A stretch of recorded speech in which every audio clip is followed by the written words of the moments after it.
What is going on, guys? I'm back with another one. Recently, a lot of people have been asking me kind of why I left London, what made me sort of come out here, why I'm on the other side of the planet, essentially. So I thought I'd do a quick one, basically listing out all the reasons. Anyway, let me hand over to me. Bro, I've always wanted to go on tour. Just a super quick interruption. This is me from the future, post-editing. Some of the clips, it is a bit more windy than I realized at the time. It does get a bit better as it goes on, so don't worry too much. And I did at one point notice I had some, I'm not sure if it was like some Pocari sweat or some Seb sweat in my beard. Just act like it's not there, okay? And don't look out for it. All right, let's hand over. So I am currently at Jomtien Beach. Beach is beautiful, to be fair. Do you know, I don't know why they have these, I don't know if you can see it, like the little, you know, the yellow, I don't know what you call them, like the floaty things. I'm not sure what they're actually for. They seem to have like sectioned off bits of the beach, and it goes all the way down. They've got more down there as well. If you know what those are for, please let me know in the comments, because I am actually curious. But yeah, I am at Jomtien Beach. And I just wanted to go over a quick one. So obviously, like I said, you know, probably a million times now, I'm from London, UK. So you may be wondering, what are you doing on the other side of the world? And it's interesting. There are a couple reasons why I wanted to leave London. And that's not to say I'm leaving permanently. I will go back, obviously. But there are a few things in London that just kind of like I've had enough of, if that makes sense. I'm not say I hate London, it's my favourite city. Honestly, I do think it is the best city in the world. And obviously it's a bit of home bias, but I think it is something to do with that. But like there are a few things that just kind of turned me off a bit and just kind of led to me needing a bit of time away. So the first thing is the hustle culture. Like I kind of touched on it in my last video where I was saying kind of London is similar to like New York and those kind of places where it's like very go, hustle, get a bag. Obviously wherever you are, get a bag, you know, get your money wherever you are in the world. But I feel like in London it's so much like, I don't know how else to put this, but like dick measuring competitions. It's just like there are, like you'll meet someone for the first time and the first couple questions they'll ask you is, oh, where do you live, what do you do, like that kind of thing. It's like as I've gotten older, what I've realized is it's like they're not asking because they actually care. They're asking to kind of size up where you are in the hierarchy. Do you know what I mean? It's like, oh, how much bread has this guy got? Does he live in like a good status neighborhood? Has he got like what's the salary, like what kind of job role is he doing? Like it's all just like fucking dick measuring. And to be honest with you, right, I can play those games with you, but I don't like to. Do you know what I mean? I find it draining. I find it a waste of time. I find it like, it's just like, what are we doing? Do you know what I mean? And stuff like that kind of, it really rubs me the wrong way.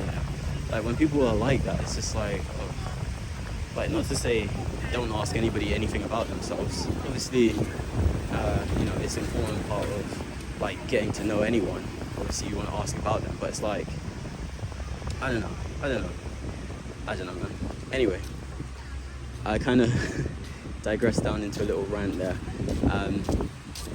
But the point still kind of stands. It's like that's one of the things that I really kind of disliked about London. And I feel like here, obviously the dynamic is different. Sorry, I was just going past the truck, it's a bit loud. Dynamic is a bit different. Obviously, coming from, you know, quotation marks, traditionally rich Western country, it's like, in terms of, you know, like money and things like that, the levels are a bit different. But I feel like people here are a bit more genuine in that sense, where, like I've met, like I've only been here a few days, right? I think by now it's probably like 2-3 days, depending on when this video goes up. But I feel like a lot of the people I've met here are a lot more genuine. And I say that with a massive asterisk because obviously, you know, If you've ever been, or if you've seen videos of Thailand, like the massage parlors and stuff like that, you'd be walking on the road and they'll say, "Oh, handsome man, come," and they'll like try and butter you up and stuff. The bar girl is trying to butter you up to get money out of you. So there is a sense of like, I wouldn't say ingenuous. What was the term? The ingenuousness. Let's go with that, right? So I wouldn't really call it that, because obviously, it is an up and coming country. People here, like a lot of them, do struggle. So I completely understand. It's your job. Do you know what I mean? Get your money. But I feel like even then, it's a lot more upfront. It's a lot more honest. It's like, yeah, I'm buttering you up, but like I'm not trying to like have one over on you. I'm just this is my job kind of thing, which I can respect, because it's like it's honest and it's straightforward. You know what I mean? And I kind of appreciate that. But besides, those kinds of obvious situations where it is a bit of a money grab, for lack of a better term, I feel like the people here are a lot more like friendly and a lot more genuine. I've not, I've never once felt like an outsider, which is kind of funny because as a black guy, I'm like minority. Like a lot of the tourists here are like, what would you call it? Like retirees, like American retirees, stuff like that. Like what they call it? I saw the term online, retire old boys, that kind of thing. So I do kind of stand out a little bit, but even still, like I've not had any weird interactions. Everyone's been super nice, like strangely nice, to be fair, to the point where there have been some occasions where I'm like, what's your game here? But no, it's honestly, that is one of the things I really enjoy about this place, man. Right, next, the weather, man. Listen, London weather is strange, right? It's a cold country. Well, relatively cold country. Obviously, if you're coming from like Sweden or like one of those kind of countries that real cold. If you're coming from like Russia or something like that, real cold. Yeah, London is a pretty cold country, like relatively speaking, obviously. Like most of the months out of the year, it's like cold, it's grey, it's raining. We have like very short summers. It's interesting. I guess climate change or whatever, I don't know, I'm not a scientist, but recently our summers have been like fucking ridiculous, unheard of. I remember like, I think it's maybe 3 years back, it might be more. I don't know, man. As I get older, my sense of time is going, man, it's going. But a couple years back, one of our summers, it was like 40 degrees, like Celsius, which is crazy because that's like hotter than Thailand, which is nuts because the UK is UK, do you know what I mean? I remember that was kind of crazy. They had the runway, let me extend this here. The runways at Heathrow were actually like melting and something. They had to like ground a bunch of flights and whatnot. So yeah, the weather is very strange in the UK. At the minute it's summer, so it is quite hot. I think right now it's probably about, I don't know, probably about 20, 25 probably, which is very hot. And bearing in mind, because the UK isn't a traditionally hot country, we don't have the infrastructure to support it. Whereas like in Thailand, you've got, because it's always hot, so you've got AC in every building, you've got these kind of things, you've got this kind of like infrastructure is there to support you in this heat. In the UK, because it's not normally hot, we don't have AC anywhere. The buildings are built super big to insulate, which is good in the winter, but then when it gets hot, it's like unfucking bearable. Like, you go inside thinking it's gonna be cooler, and it's like equally as hot, if not hotter than fucking outside, you know what I mean? Obviously some buildings have AC, but it's nowhere near as like, it's not like a general thing, do you know what I mean? And it's just like, I just don't want to do it anymore, man. I'm tired of the fucking depressing winters. It's dark at 4 p.m. on a fucking Tuesday. It's like, what the fuck? So it's an interesting one. It's a very interesting one. But I say that to say, really, there's a couple more reasons. I think another one is obviously there's the financial aspect of it as well. like I said, I'm a software engineer, so I make decent bread. So I'm not gonna go into numbers here, but I make decent bread by UK standards, right? For my age. But I feel like, especially recently, everything is so expensive. It's so expensive. It's like, what would have been considered maybe like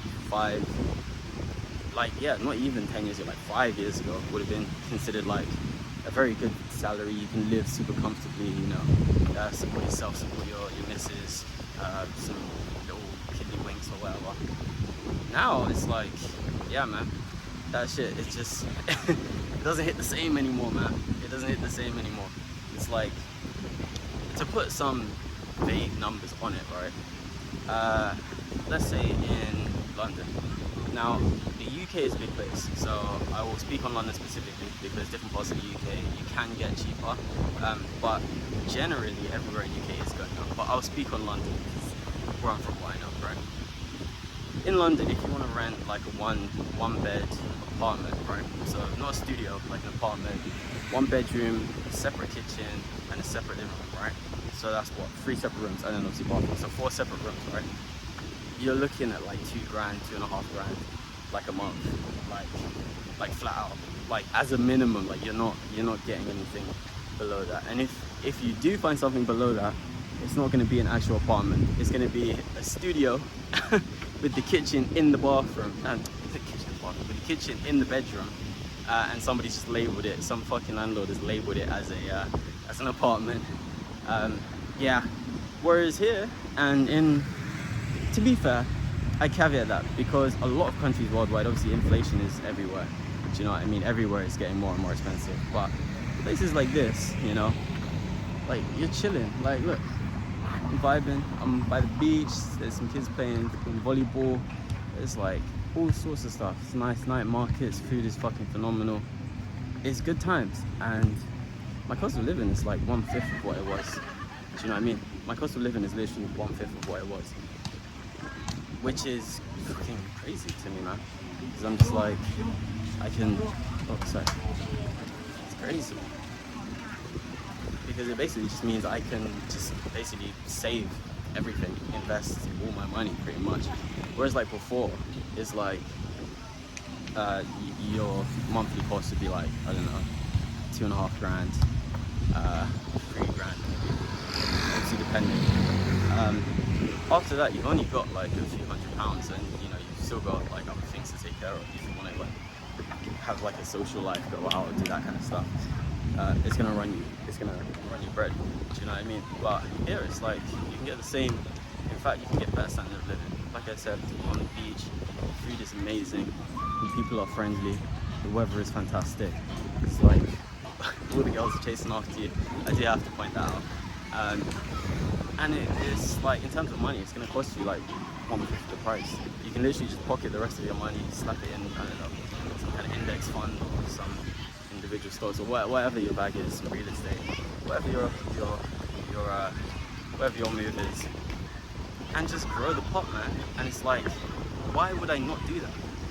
Like, why would I not? Do you know what I mean? Why would I not? So it's very interesting. It's very, very interesting. And that leads me on to my next point. I think I'm gonna have to take a stop for a second, sip some of this. I've been drinking this Bacardi Sweat. The name is crazy. It's drinking some sweat, and it's like the fucking weird sweat color as well. But it's good drink. I don't know what's in it because the name is in Japanese and the ingredients are in Thai.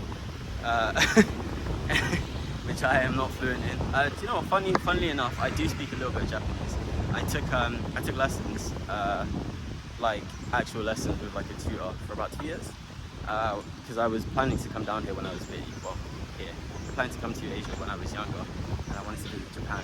It never did happen because of COVID. Obviously, the country shut down for like 15 years, and it was basically just like, fuck everybody, nobody's coming in. So that never happened. But yeah, so I know a little bit. I speak a little bit of Japanese. Not anything impressive, but enough to get dropped off in Shibuya and not have to ask for subtitles. Do you know what I mean? Anyway, yeah, I'm gonna take a stop, take a sip of this, and then we'll continue. Okay, we're back. But yeah, those are pretty much my reasons for why I sort of wanted to put London behind me. I keep saying it in these dramatic terms, putting London behind me. What I mean is, this is why I wanted to, spend some time coming out and traveling.